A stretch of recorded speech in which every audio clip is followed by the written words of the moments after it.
అలాగే దేశ ఆర్థిక సంక్షోభానికి సంబంధించి సో వీటి గురించి ఆయన మాట్లాడుతూ ఎమర్జెన్సీ ప్రకటించే అవకాశం కూడా ఉంది అంటూ కూడా ఆయన చెప్పడం జరిగింది. సో మీ కామెంట్స్ ఏంటి? రాహుల్ గాంధీ గారు చేసిన వ్యాఖ్యలపై మీరు ఏ రకంగా స్పందిస్తారు? ఖచ్చితంగా కామెంట్ రూపంలో తెలియపరచండి. లోక్సభ ప్రధాన ప్రతిపక్ష నేత రాహుల్ గాంధీ గారు ప్రస్తుత భారత్ ప్రధానమంత్రి నరేంద్ర మోదీ గారి పైన కొన్ని ఘాటు వ్యాఖ్యలు చేశారు. అని ఏమంటున్నారంటే ఇంకొక ఏడాది కాలంలో అసలు మోదీ గారు పదవిలోనే ఉండరు అని చెప్తున్నారు. ఇంకొకటి, దేశంలో ఎమర్జెన్సీ ప్రకటించే అవకాశం కూడా ఉంది. ప్రజలు ఆర్థిక ఇబ్బందులు చాలా ఎదుర్కొంటున్నారు. ఆర్థిక సంక్షోభాలు కూడా చాలా ఎక్కువ అవుతున్నాయి. ప్రజలు రోడ్లు ఎక్కే అవకాశం ఉంటుంది. రాస్తారోకాలు ధర్నాలు చేసే పరిస్థితి కూడా ఉంటుందని చెప్తున్నారు. అలాగే ఎగ్జామినేషన్స్ కండక్ట్ చేయడంలో సెంట్రల్ గవర్నమెంట్ పూర్తిగా ఫెయిల్ అయింది. ఎడ్యుకేషనల్ మినిస్టర్ ఎవరైతే ఉన్నారో ధర్మేంద్ర ప్రధాన్, ఆయన రాజీనామా చేయాలంటూ కూడా ఈయన మాట్లాడుతున్నారు. నిజానికి 2024 తర్వాత మళ్ళీ నరేంద్ర మోదీ గారి పైన రాహుల్ గాంధీ ఈ రకంగా ఘాటు వ్యాఖ్యలు అయితే చేయడం జరిగింది. సో మీ అందరికీ బాగా తెలుసు, నీట్ పేపర్ లీకేజ్ అవడం వల్ల చాలా మంది ఇబ్బంది పడ్డారు. సో 20 లక్షలకు పైగా స్టూడెంట్స్ అందరూ కూడా చాలా బాధపడిన పరిస్థితి. ఎందుకంటే కోచింగ్ తీసుకుంటారు 2 years పాటు, 1 year పాటు చాలా కష్టపడతారు, రేయి పగలు కూడా కష్టపడి చదువుతారు. అలాంటిది ఎగ్జామ్ రాసిన తర్వాత ఆ ఎగ్జామ్ ఇంకొక 3-4 daysలో రిజల్ట్ వస్తుందనగా పేపర్ లీక్ అయిందనే విషయం తెలియగానే చాలా మంది కూడా ఇబ్బంది పడిన పరిస్థితి. అలాగే కొన్ని రాష్ట్రాల్లో కొంతమంది ఆత్మహత్య చేసుకుని చనిపోయిన పరిస్థితి కూడా ఉంది. అలాగే రీసెంట్ గా మళ్ళీ CBSE on screening marking cyber attack, దీనికి సంబంధించి అంటే పూర్తిగా ఇది లీక్ అయిందని అయితే మాత్రం చెప్పట్లేదు, కానీ ఏదో జరిగింది అనేది అయితే తెలుస్తుంది. దీనికి సంబంధించిన క్లియర్ ఇన్ఫర్మేషన్ ఇప్పటివరకు సరిగ్గా లేదు. సో ఒక పక్క ఇక దేశ ఆర్థికంగా వెనుకబడతా ఉంది, ఆర్థిక సంక్షోభం, ఇక ధరలు అధికంగా పెంచేస్తారు. ఇవన్నీ కూడా మాట్లాడుతూ అనేక వ్యాఖ్యలు అయితే ఆయన చేయడం జరిగింది. సో నేను క్లియర్ గా చెప్పేందుకు ప్రయత్నిస్తాను. నిజంగానే నరేంద్ర మోదీ గారు, నిజంగానే ప్రధానమంత్రి నరేంద్ర మోదీ గారు పదవిలో ఉన్నారా, ఆ తర్వాత ఉండరా అనే దాని గురించి క్లియర్ గా తెలుసుకునే ప్రయత్నం చేద్దాం. సో ప్రధాన మోదీపై లోక్సభ ప్రధాన ప్రతిపక్ష నేత రాహుల్ గాంధీ తీవ్ర విమర్శలు చేశారు. మోదీని టార్గెట్ చేస్తూ ఆయన పదవీ కాలంపై ఆయన జోస్యం చెప్పారు. ఒకప్పుడు మోదీ కోసమే పనిచేసిన వ్యవస్థలు, రాజకీయ పార్టీలు మోదీ నియంత్రణలోనే ఉన్న వ్యవస్థలు క్రమంగా కుప్పకూలిపోతున్నాయని రాహుల్ వ్యాఖ్యానించారు.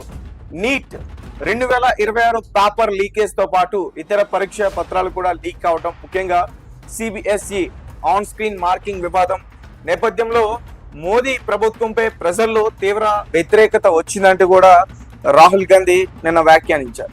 ఇక న్యూఢిల్లీలో ఆదివాసీ కాంగ్రెస్ ఏర్పాటు చేసిన గిరిజన నేతలను ఉద్దేశించి రాహుల్ గాంధీ ప్రసంగించారు. ఈ సందర్భంగా ఆయన మాట్లాడుతూ ఇలా అంటున్నారు. రాహుల్ గాంధీ దేశ ఆర్థిక వ్యవస్థ భవిష్యత్ రాజకీయ ముఖ చిత్రంపై ప్రసంగించారు. దేశ ఆర్థిక వ్యవస్థ తీవ్ర సంక్షోభంలోకి నెట్టేయబడుతుందని, దీంతో వ్యవస్థలు కూడా కుప్పకూలుతున్నాయని కాంగ్రెస్ యువనేత చెప్పుకొచ్చారు. అంతేకాదు వ్యవస్థల్లో జరిగే అక్రమాలు, అవినీతికి సంబంధించి అందులో పనిచేసే ఉద్యోగులు విపక్ష పార్టీలకు సమాచారం చేరవేస్తున్నారంటూ కూడా రాహుల్ గారు చెప్పడం జరిగింది. అలాగే మోదీ నియంత్రణలో ఉండే వ్యవస్థలో కూడా తిరుగుబాటు వచ్చిందని ఆయన పేర్కొన్నారు. సో ఎమర్జెన్సీ విధించే అవకాశం ఉందంటూ కూడా చెప్తున్నారు. అదేంటి అనేది ఒకసారి మనం చూసే ప్రయత్నం చేద్దాం. సో దేశవ్యాప్తంగా ప్రజల్లో ఆగ్రహం పెరుగుతుంది. అలాగే దేశ ఆర్థిక వ్యవస్థ తీవ్ర సంక్షోభంలోకి కూరుకుపోతుంది. ఎప్పుడైతే ప్రజాగ్రహం ఒక స్థాయిని దాటుతుందో ఉద్యమాలు తప్పవని ఆయన హెచ్చరించారు. ఆ సమయంలో ప్రభుత్వం దేశవ్యాప్తంగా ఎమర్జెన్సీ విధించే అవకాశం కూడా ఉంటుందని రాహుల్ అంచనా వేశారు. ప్రస్తుతం దేశం ఎదుర్కొంటున్న అతిపెద్ద సవాలు చెప్పిన రాహుల్ ఇక దేశ ఆర్థిక వ్యవస్థను ముంచుతుందని ఆయన అభిప్రాయం చేశారు. అలాగే నరేంద్ర మోదీ గారి పైన కొన్ని ఘాటు వ్యాఖ్యలు చేశారు.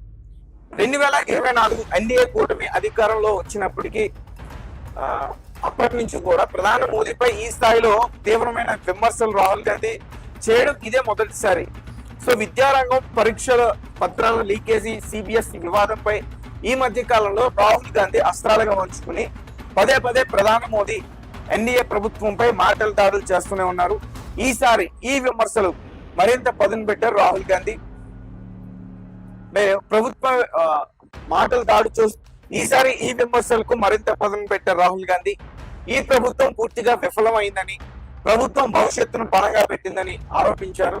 అలాగే ఇంత వివాదాలు జరుగుతున్నా గానీ ముఖ్యంగా ఈ పేపర్ లీకేజీకి సంబంధించి నీట్ పేపర్ కావచ్చు, సిబిఎస్ఈ కావచ్చు, సో విద్యాశాఖ మంత్రి, ఎడ్యుకేషనల్ మినిస్టర్ ఎవరైతే ఉన్నారో ధర్మేంద్ర ప్రధాన్ ఇప్పటి వరకు కూడా రాజీనామా చేయకుండా మంత్రి పదవిలో కొనసాగటం నిజంగా సిగ్గుచేటట్టు కూడా ఆయన పైన కొంచెం ఘాటుగానే విమర్శించారు.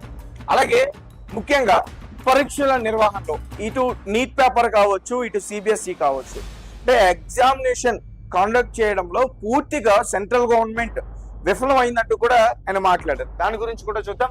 సో కేంద్రం జాతీయ స్థాయి పరీక్షలు నిర్వహించడంలో విఫలమైన నేపథ్యంలో రాజకీయ విమర్శలు ప్రతి ఒక్కరి నుంచి ఎక్కువగా అవుతా ఉన్నాయి. నీట్ 2026 ప్రశ్నపత్రం లీక్ అయినట్టు వచ్చిన ఆరోపణలతో ఈ పరీక్ష రాసిన 20 లక్షల మంది విద్యార్థులు వారి భవిష్యత్ పూర్తిగా అంధకారంలోకి పడిపోయింది. దీంతో చేసేదేమీ లేక అధికారులు మరోసారి పరీక్ష నిర్వహించేందుకు నిర్ణయం తీసుకున్నారు. ఈ వివాదం సుప్రీంకోర్టుకు చేరడంతో ప్రధాని నరేంద్ర మోదీ వ్యక్తిగతంగా ఈ అంశాన్ని పరిశీలిస్తున్నట్లు న్యాయస్థానం దృష్టికి తీసుకొచ్చింది కేంద్రం. మరోవైపు సిబిఎస్ఈ పై వచ్చిన ఆరోపణలు కూడా కేంద్రం కొంచెం గట్టిగానే పరిశీలిస్తోంది. పేపర్ లీక్ జరిగిన తర్వాత కొన్ని తప్పులపై ఆరా తీస్తా ఉంది. ఈ అంశంపై రాజకీయంగా కొంచెం పెనుదుమారమే రేపింది. అలాగే అంటే పూర్తిగా బాధ్యతతో వహించాలంటూ కూడా విపక్షాలు కూడా డిమాండ్ చేస్తోంది. ఇక గత నెల మన్ కీ బాత్ లో ప్రసంగించిన ప్రధాని మోదీ సిబిఎస్ఈ వివాదంపై అలాగే పేపర్ లీకేజీ అంశాలను ఆయన ప్రస్తావించకపోవడాన్ని రాహుల్ గాంధీ తప్పుపడుతూ ప్రశ్నించారు. లక్షలాది విద్యార్థులు జీవితాలు, వారి కుటుంబాలు నష్టపోయినప్పుడు ప్రధాని మోదీ మౌనంగా ఉండడం సరికాదని రాహుల్ గాంధీ హితవు పలికారు. అయితే ప్రధాని మోదీ పదవిలో మరో ఏడాది పాటే ఆయన పదవిలో ఉంటారు, తర్వాత ఉండరట్టు కూడా ఆయన పైన జోస్యం చెప్పారు రాహుల్ గాంధీ. అయితే దీనిపైన ఇప్పటి వరకు కూడా బీజేపీకి సంబంధించిన ముఖ్యంగా సెంట్రల్ గవర్నమెంట్ లో ఎవరైతే మంత్రులు కావచ్చు, ఇతర విభాగాల్లో పనిచేస్తున్న అధికారులు కావచ్చు, ఎవరు కూడా రెస్పాండ్ కాలే, ఇప్పటి వరకు కూడా స్పందించలేదు ఎవరు కూడా. సో అంటే ఇంతకు ముందు 2024లో ఆయన కొన్ని వ్యాఖ్యలు చేస్తారు. దాని తర్వాత మళ్ళీ తొలిసారి ఆయన ఇంకా నరేంద్ర మోదీ గారి పైన కొంచెం ఘాట్ వ్యాఖ్యలు చేశారు. అంటే మొత్తానికి ఈసారి ఏం చెప్తున్నారంటే అసలు పదవిలోనే ఆయన ఉండరంటూ కూడా చెప్తున్నారు. ఇటు నీట్ పేపర్ కావచ్చు, సిబిఎస్ఈ కావచ్చు, అలాగే దేశ ఆర్థిక సంక్షోభానికి సంబంధించి సో వీటి గురించి ఆయన మాట్లాడుతూ ఎమర్జెన్సీ ప్రకటించే అవకాశం కూడా ఉంది అంటూ కూడా ఆయన చెప్పడం జరిగింది. సో మీ కామెంట్స్ ఏంటి? రాహుల్ గాంధీ గారు చేసిన వ్యాఖ్యలపై మీరు ఏ రకంగా స్పందిస్తారు? ఖచ్చితంగా కామెంట్ రూపంలో తెలియపరచండి. లోక్సభ ప్రధాన ప్రతిపక్ష నేత రాహుల్ గాంధీ గారు ప్రస్తుత భారత్ ప్రధానమంత్రి నరేంద్ర మోదీ గారి పైన కొన్ని ఘాటు వ్యాఖ్యలు చేశారు. అని ఏమంటారంటే ఇంకొక ఏడాది కాలంలో అసలు మోదీ గారు పదవిలోనే ఉండరు అని చెప్తున్నారు. ఇంకొకటి, దేశంలో ఎమర్జెన్సీ ప్రకటించే అవకాశం కూడా ఉంది. ప్రజలు ఆర్థిక ఇబ్బందులు చాలా ఎదుర్కొంటున్నారు, ఆర్థిక సంక్షోభాలు కూడా చాలా ఎక్కువ అవుతున్నాయి, ప్రజలు రోడ్లు ఎక్కే అవకాశం ఉంటుంది, రాస్తారోకాలు ధర్నాలు చేసే పరిస్థితి కూడా ఉంటుందని చెప్తున్నారు. అలాగే ఎగ్జామినేషన్స్ కండక్ట్ చేయడంలో సెంట్రల్ గవర్నమెంట్ పూర్తిగా ఫెయిల్ అయింది. ఎడ్యుకేషనల్ మినిస్టర్ ఎవరైతే ఉన్నారో ధర్మేంద్ర ప్రధాన్ ఆయన రాజీనామా చేయాలంటూ కూడా ఈయన మాట్లాడుతున్నారు. నిజానికి 2024 తర్వాత మళ్ళీ నరేంద్ర మోదీ గారి పైన రాహుల్ గాంధీ ఈ రకంగా ఘాట్ వ్యాఖ్యలు అయితే చేయడం జరిగింది. సో మీ అందరికీ బాగా తెలుసు, నీట్ పేపర్ లీకేజ్ అవడం వల్ల చాలా మంది ఇబ్బంది పడ్డారు. సో 20 లక్షలకు పైగా స్టూడెంట్స్ అందరూ కూడా చాలా బాధపడిన పరిస్థితి. ఎందుకంటే కోచింగ్ తీసుకుంటారు 2 years పాటు, 1 year పాటు చాలా కష్టపడతారు, రేయి పగలు కూడా కష్టపడి చదువుతారు. అలాంటిది ఎగ్జామ్ రాసిన తర్వాత ఆ ఎగ్జామ్ ఇంకొక 3-4 daysలో రిజల్ట్ వస్తుందనగా పేపర్ లీక్ అయిందనే విషయం తెలియగానే చాలా మంది కూడా ఇబ్బంది పడిన పరిస్థితి. అలాగే కొన్ని రాష్ట్రాల్లో కొంతమంది ఆత్మహత్య చేసుకుని చనిపోయిన పరిస్థితి కూడా ఉంది.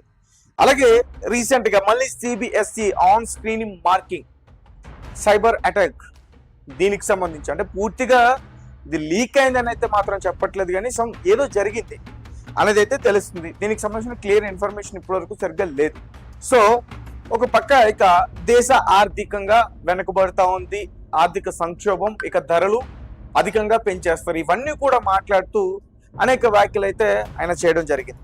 సో నేను క్లియర్గా చెప్పేందుకు ప్రయత్నిస్తాను. నిజంగానే నరేంద్ర మోదీ గారు, నిజంగానే ప్రధానమంత్రి నరేంద్ర మోదీ గారు పదవిలో ఉన్నారా, ఆ తర్వాత ఉండరా అనే దాని గురించి క్లియర్ గా తెలుసుకునే ప్రయత్నం చేద్దాం. సో మోదీపై లోక్సభ ప్రధాన ప్రతిపక్ష నేత రాహుల్ గాంధీ తీవ్ర విమర్శలు చేశారు. మోదీని టార్గెట్ చేస్తూ ఆయన పదవీ కాలంపై ఆయన జోస్యం చెప్పారు. ఒకప్పుడు మోదీ కోసమే పనిచేసిన వ్యవస్థలు, రాజకీయ పార్టీలు మోదీ నియంత్రణలోనే ఉన్న వ్యవస్థలు క్రమంగా కుప్పకూలిపోతున్నాయని రాహుల్ వ్యాఖ్యానించారు. నీట్ 2026 పేపర్ లీకేజ్ తో పాటు ఇతర పరీక్ష పత్రాలు కూడా లీక్ అవడం, ముఖ్యంగా సిబిఎస్ఈ ఆన్ స్క్రీన్ మార్కింగ్ వివాదం నేపథ్యంలో మోదీ ప్రభుత్వంపై ప్రజల్లో తీవ్ర వ్యతిరేకత వచ్చిందంటూ కూడా